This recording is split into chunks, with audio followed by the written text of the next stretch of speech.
Hello friends, welcome to another new session of Smita classes. Today we will be dealing with the 16th chapter of literature book of standard 5. The name of the book is Usher In and the name of the chapter is Wisdom at Last. It is the 16th chapter of this book. Actually this chapter is in the form of a drama in which there are two main characters, two boys are main characters, and it is in the form of drama. So we will start reading the chapter, and along with that I will be going on explaining the chapter to you. Okay. Wisdom at Last. Scene 1. Vivek and Vinod, the two boys aged 13, are sitting in a corner in a park. Many other children are playing around. Vivek: Look, Vinod, I don't like going to school. I don't do well there. Vinod: My grades are also very poor. I too don't want to go to school. Vivek: I don't want to study. When I stand up to answer anything, all laugh. Vinod: I think Mrs. Irene, our teacher, keeps a grudge against us too. Papa and Mummy are also not happy with me. Vivek: Mrs. Irene always pulls our legs. I have heard that our report cards are being prepared. इस chapter का नाम है wisdom at last. हाँ, wisdom का मतलब है बुद्धिमानी. बुद्धिमानी, आखिर में बुद्धिमानी मिली. तो इसमें क्या है, क्या सीन है ड्रामा का कि एक पार्क है जहाँ बहुत सारे बच्चे खेल रहे हैं और विवेक और विनोद नाम के दो लड़के बैठ के बातें कर रहे हैं. उनकी एज 13 है. वो दोनों बैठ के बातें कर रहे हैं. एक पार्क के एक कॉर्नर में वो दोनों बैठे हुए हैं. तो उसमें विवेक बोल रहा है कि देखो विनोद, मुझे स्कूल जाना अच्छा नहीं लगता. मैं वहाँ अच्छा परफॉर्मेंस नहीं कर पा रहा हूँ. विनोद कहता है मेरे मार्क्स भी बहुत कम आ रहे हैं. मेरे ग्रेड्स बहुत पुअर है. मतलब मुझे अच्छे मार्क्स नहीं मिल रहे हैं. मुझे भी स्कूल जाने की इच्छा नहीं होती है. मैं भी स्कूल नहीं जाना चाहता हूँ. विवेक: मैं तो पढ़ना ही नहीं चाहता हूँ. जब भी मैं खड़ा होता हूँ कुछ आंसर देने के लिए, क्लास में कुछ उत्तर देने के लिए, तो सब हंसने लगते हैं. विनोद: मुझे ऐसा लगता है कि मिसेस आयरीन जो हमारी टीचर है वो हमारे प्रति उनके मन में थोड़ा गुस्सा है. वो हमसे थोड़ा किसी प्रकार का नाराज़गी रखती है अपने मन में, और इसी तरह पापा और मम्मी भी हमसे खुश नहीं हैं. तब विवेक क्या कहता है, मिसेस आयरीन जो है वो हमारी हमेशा टांगे खींचती रहती है. मतलब हमेशा हमें नीचा दिखाती रहती है, हमसे क्वेश्चंस पूछती हैं, हमें परेशान करती हैं. तो मिसेस आयरीन हमेशा हमारी टांगे खींचती रहती हैं. मतलब कि वो एक तरीके से बोलने की एक तरीका है कि जो मतलब हमें परेशान करती रहती हैं. और मैंने सुना है, ये कौन कह रहा है, विवेक कह रहा है कि मैंने सुना है कि हमारे रिपोर्ट कार्ड्स भी तैयार हो रहा है, रिजल्ट तैयार हो रहा है. Vinod: I know both of us are going to get very poor marks. Vivek: Listen Vinod, I don't like going to school anymore. Papa and Mummy also scold me for getting poor marks. I don't like my home also. I want to run away. Vinod: My position is no better both at home and at school. Vivek: Let's run away together. Vinod: But how? Vivek: I have a plan. Listen carefully. Tomorrow bring a pair of clothes instead of books in your school bag. Don't go to school. Come to the place behind the Melody Talkies at 8 a.m. We will change there. Go to the railway station and leave the place by the first up train. Why do you keep mum? ठीक है. तो विनोद और विवेक आपस में बातें कर रहे हैं कि उनके मार्क्स अच्छे नहीं आते हैं और मिसेस आयरीन टीचर उनको अच्छी नहीं लगती है. वह उनको परेशान करती रहती हैं, ऐसा उन लोगों को लग रहा है. उस वक्त विनोद कह रहा है कि विवेक यह भी कह रहा है कि हमारे रिपोर्ट कार्ड्स भी बन रहे हैं. विनोद कह रहा है कि हाँ मुझे पता है, मुझे बहुत ही पुअर मार्क्स मिलेंगे, बहुत ही कम मार्क्स मिलेंगे. विवेक बोलता है, विनोद कह रहा है कि हाँ मुझे पता है, हम दोनों को ही बहुत कम मार्क्स मिलने वाले हैं. तब विवेक कहता है कि देखो विनोद, मुझे और स्कूल जाने की बिल्कुल भी इच्छा नहीं है और पापा और मम्मी हमेशा मुझे डांटते रहते हैं कम मार्क्स लाने के लिए, और मुझे मेरा घर भी अच्छा नहीं लगता है. मुझे इच्छा होती है कि मैं भाग जाऊं. यह कौन कह रहा है, विवेक कह रहा है. फिर विनोद क्या कहता है, मेरा भी पोजीशन कुछ बेहतर नहीं है, घर में भी नहीं और स्कूल में भी नहीं. तो विवेक क्या कह रहा है कि चलो हम दोनों एक साथ भाग जाएं. तो विनोद कह रहा है पर कैसे. विवेक बोल रहा है मेरे प्लान है. कल एक ध्यान से सुनो, कल जो है अपने एक जोड़ी कपड़े लाना, बुक्स अपने स्कूल बैग में बुक्स की जगह अपने एक जोड़ी कपड़े ले आना और स्कूल मत जाना. कहाँ पे आना, मेलोडी टॉकीज़ एक जगह है. हाँ, ये मेलोडी टॉकीज़ जैसा नाम से लग रहा है कि ये कोई सिनेमा हॉल है ना. तो मेलोडी टॉकीज़ एक जगह है, उसके पास चले आना 8 बजे। हम लोग वहाँ ड्रेस चेंज कर लेंगे और रेलवे स्टेशन चल जाएंगे, और जो पहली ट्रेन होगी उसी में हम लोग ये जगह छोड़ देंगे। ये कौन कहा? विवेक कहा। और फिर विवेक विनोद से पूछ रहा है, तुम चुप क्यों हो? विनोद बोला, हाँ हाँ मैं मेलोडी टॉकीज़ के पास पहुंच जाऊंगा। विवेक बोला, गुड बाय देन। हाँ चलो बाय करते हैं। दोनों एक दूसरे को हैंड्स शेक किए और वहाँ से चल पड़े। अब दूसरा सीन है, scene 2।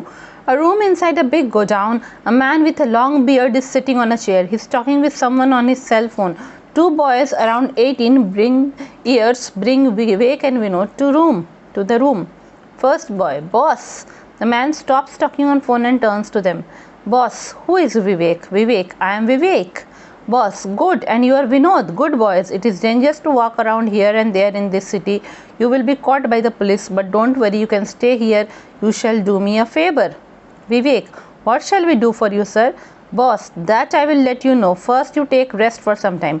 Munna, take their bags, show them the room, give them something to drink and ice cream too. Nobody will know about you. You are safe here. They go out flanked by the other boys. तो पहले scene में हमने देखा कि दोनों decide करते हैं कि मेलोडी टॉकीज़ के पास दोनों ड्रेस चेंज करेंगे और 8 बजे दोनों मिलेंगे, ड्रेस चेंज करेंगे और पहली जो ट्रेन है वह पकड़कर अपनी वह जगह छोड़ देंगे। ठीक है, अब ये दूसरे सीन में हम लोग देख रहे हैं कि एक बड़ा गोदाम है, गोदाम के अंदर एक रूम है, वहाँ पे एक आदमी बैठा हुआ है जिसकी लंबी दाढ़ी है, लॉन्ग बियर्ड बोल रहा है ना, लंबी दाढ़ी है, वह वहाँ बैठा हुआ है और किसी से अपने सेल फोन मतलब मोबाइल फ़ोन में बातें कर रहा है। तभी जो है 2 लड़के आते हैं जो कि 18 साल के 2 लड़के हैं और वो विवेक और विनोद के लड़के उस रूम में आते हैं। पहला लड़का कहता है बॉस, तो वो जो आदमी है वह बातें करना बंद कर देता है और पीछे टर्न करके देखता है, वो जो लंबी दाढ़ी वाला आदमी था।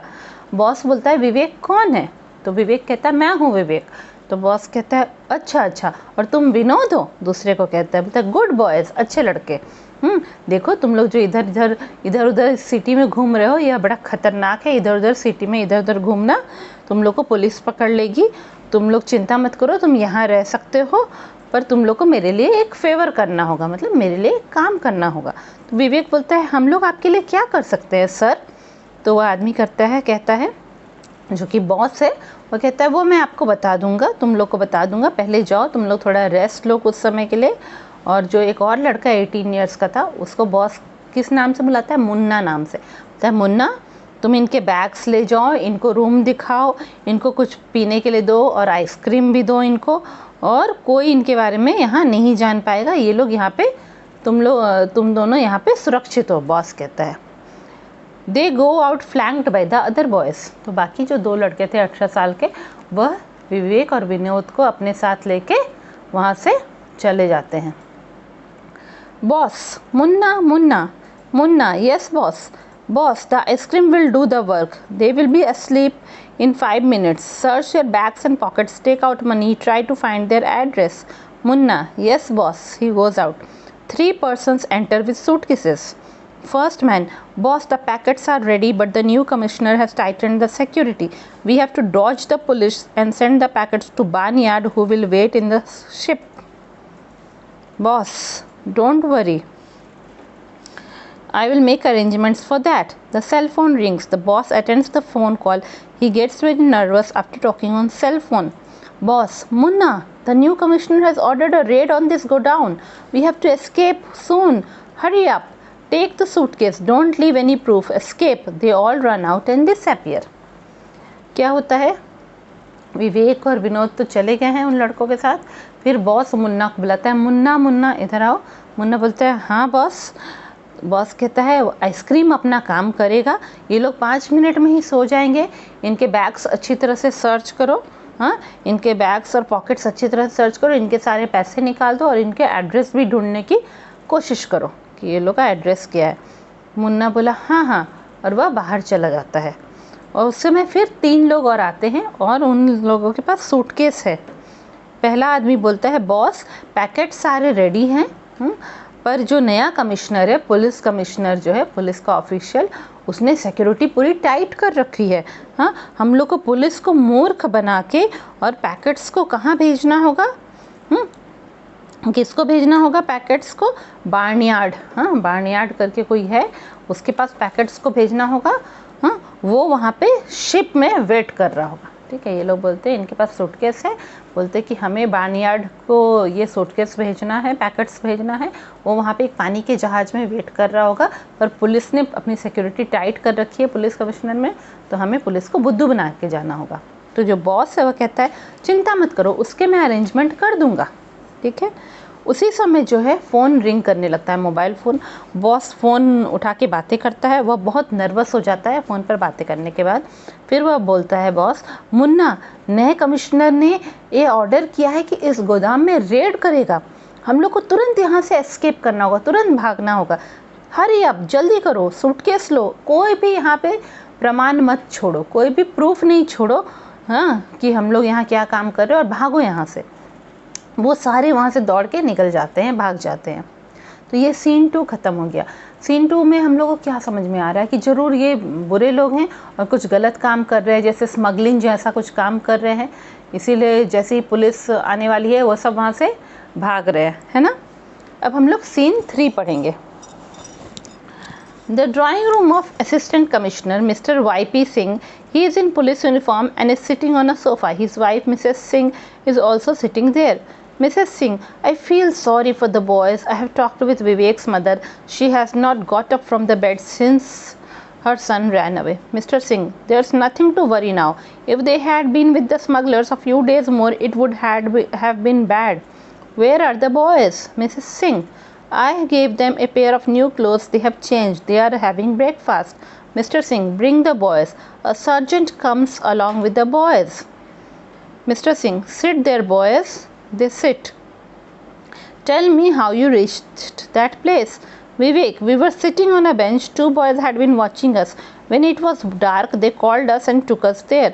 Mr. Singh, did they give you something to eat? Vinod, we had ice creams there. After that, we don't remember anything. Mr. Singh, do you know who that man in beard is? Vivek, no sir. तो ये third scene में क्या दिखा रहा है कि एक drawing room है, सोफ़ा वगैरह रखा हुआ है, और वहाँ जो असिस्टेंट कमिश्नर पुलिस के हैं, है ना, होते हैं ना, जैसे प्रेसिडेंट वाइस प्रेसिडेंट होते हैं ना, उसी तरह कमिश्नर के एक जूनियर पोस्ट में असिस्टेंट कमिश्नर होते हैं, वहाँ पे वो बैठे हुए हैं। उनका नाम क्या है? मिस्टर वाई.पी. सिंह है। वो पुलिस की यूनिफॉर्म पहने हुए हैं और उनके पास उनकी वाइफ भी बैठी हुई हैं। उनकी वाइफ मिसेस सिंह जो है वो भी वहाँ बैठी हुई हैं उनके पास, दोनों बातें कर रहे हैं। मिसेस सिंह बोल रही है कि मुझे इन लड़कों के लिए बड़ा बुरा लग रहा है। मैंने विवेक की मम्मी से बात किया है, जिस दिन से विवेक उनका बेटा भाग गया उस दिन से वह बेड से नहीं उठी है, मतलब वह बीमार पड़ गई हैं। मिस्टर सिंह बोलते हैं अब चिंता की कोई बात नहीं है, अगर ये लोग ये स्मगलर्स के साथ कुछ दिन और रहते तब बहुत ही बुरा होता। अभी लड़के कहाँ हैं? तो मिसेस सिंह बोलती है कि मैंने उन्हें नए कपड़े दिए हैं, वो लोग चेंज कर रहे हैं और ब्रेकफास्ट कर रहे हैं। उन लोगों ने चेंज कर लिया है, नए कपड़े पहन लिए हैं और वो लोग ब्रेकफास्ट कर रहे हैं, नाश्ता कर रहे हैं, सुबह का नाश्ता कर रहे हैं। तो मिस्टर सिंह कहते हैं लड़कों को बुलाओ। तो एक सर्जेंट जो है, सर्जेंट मतलब पुलिस का ही एक ऑफिसर है, वह बच्चों को, वो दोनों लड़कों को लेकर आता है। फिर मिस्टर सिंह बोलते हैं यहाँ बैठ जाओ लड़कों। वो लोग बैठ जाते हैं। फिर वह उनसे पूछ रहे हैं कि हमें बताओ तुम लोग उस जगह कैसे पहुँचे। तो विवेक बोलता है हम लोग बेंच पे बैठे हुए थे, 2 लड़के हमें काफ़ी देर से देख रहे थे और जैसे ही अंधेरा हुआ वह हमें बुलाकर वहाँ ले गए, उस जगह पे ले गए। मिस्टर सिंह बोले क्या उन्होंने तुम्हें कुछ खाने को दिया था? विनोद ने कहा हाँ, हम लोग को आइसक्रीम खाने को दिया था, उसके बाद हमें कुछ भी याद नहीं। मिस्टर सिंह बोल रहे क्या तुम्हें वो पता है कि वो दाढ़ी वाला आदमी कौन था? तो विवेक बोल रहा है कि नहीं, हमें पता नहीं है। Mr. Singh, he is a criminal and the leader of a smuggling gang. They had given you a strong drug in ice cream that made you sleep. I think they have taken your money. Vinod, yes, everything we had is gone. Mr. Singh, this is what happens to children who run away from home. You and your parents are lucky because we conducted the raid today. In their hands, you will have become drug addicts and criminals. Mrs. Singh, you have everything, loving parents, friends, brothers, sisters, good house. Why did you run away from home?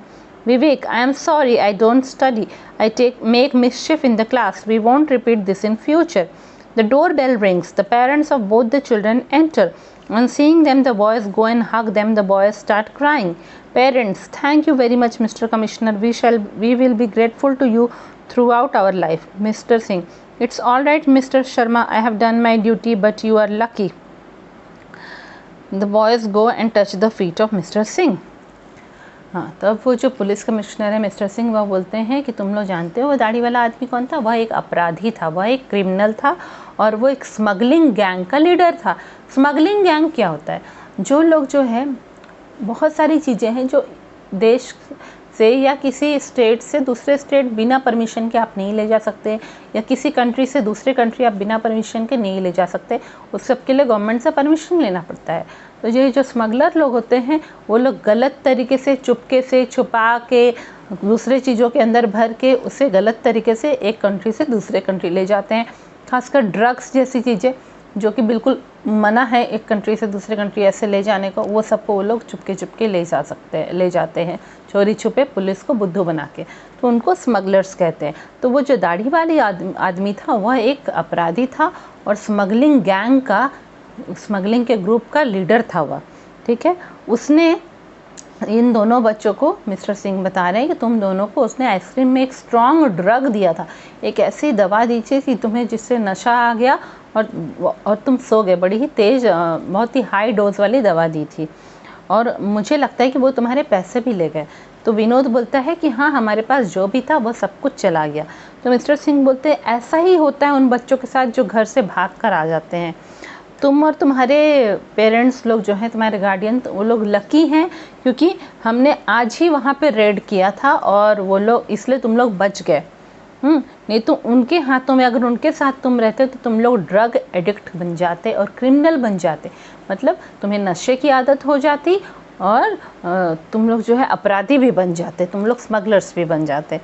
तो Mrs Singh बोले, Mrs Singh जो हैं commissioner की जो wife है, वह बोल रही है कि तुम्हारे पास तो सब कुछ है, प्यार करने वाले पेरेंट्स हैं, ब्रदर है, भाई है, बहन है, फ्रेंड्स है, अच्छा घर है, तुम लोग घर से क्यों भाग गए? तो विवेक बोल रहा है हमें माफ़ करिए, मैं पढ़ता नहीं, मुझे माफ़ करिए, मैं नहीं पढ़ता हूँ, मैं क्लास में बहुत शैतानी करता हूँ, मैं ऐसा काम दोबारा भविष्य में कभी रिपीट नहीं करूँगा, दोहराऊँगा नहीं। तभी जो है डोरबेल की, मतलब दरवाजे की घंटी बजती है। दोनों बच्चों के पेरेंट्स अंदर आते हैं। उन दोनों को देखकर बॉयज़ उन्हें जाके गले लग जाते हैं और रोने लगते हैं।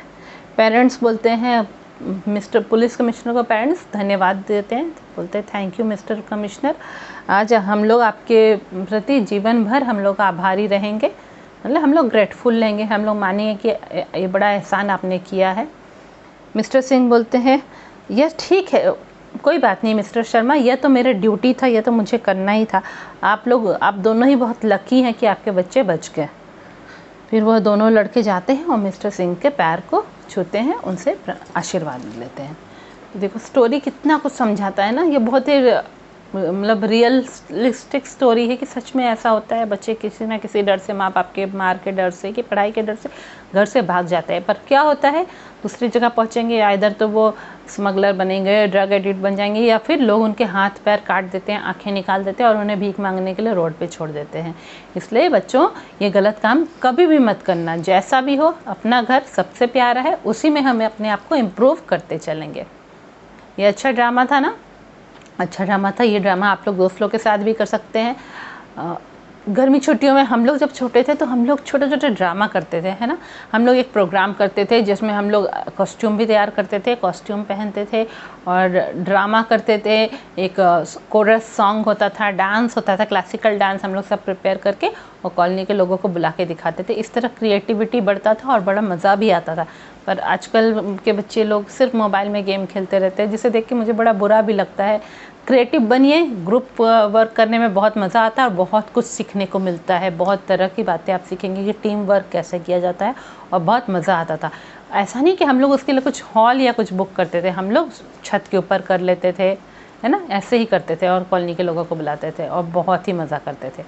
आप लोग भी कोशिश करिए मिलजुल के ये सब करने का, ड्रामा वगैरह करने में, और जिससे कि एक अच्छा संदेश आप बाकी छोटे बच्चों को दे सके तो कितना मज़ा आएगा, है ना, और आप सीख भी पाएंगे। ये वीडियो का आप अपने सारे फ्रेंड्स के साथ शेयर करिए और सब्सक्राइब भी करिए, ठीक है।